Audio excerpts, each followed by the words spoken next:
వాస్తుశాస్త్రం ప్రకారం ఉత్తర ఈశాన్యంలో బోరుబావి కానీ వాటర్ ట్యాంక్ కానీ ఉంటే వంశాభివృద్ధి కావటం, సౌఖ్యము, భాగ్యవంతులు కావటం, ఒక పాజిటివ్ వైబ్రేషన్, పాజిటివ్ ఎనర్జీ అనేది ఈ గృహమునకు వస్తుంది.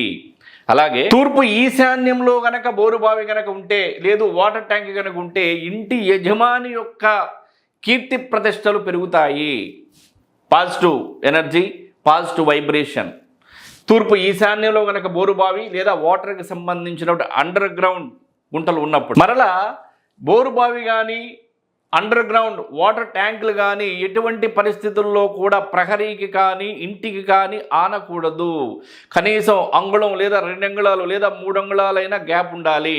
మరలా ఇటువంటి సింహద్వారం ఎదురు కానీ, ప్రహరీలో ఉన్నటువంటి గేట్ ఎదురు కానీ, ఈ యొక్క బోర్లు కానీ, అండర్ గ్రౌండ్ వాటర్ ట్యాంకులు కానీ దాని ముందు ఉండకూడదు, గేటులో పడకూడదు.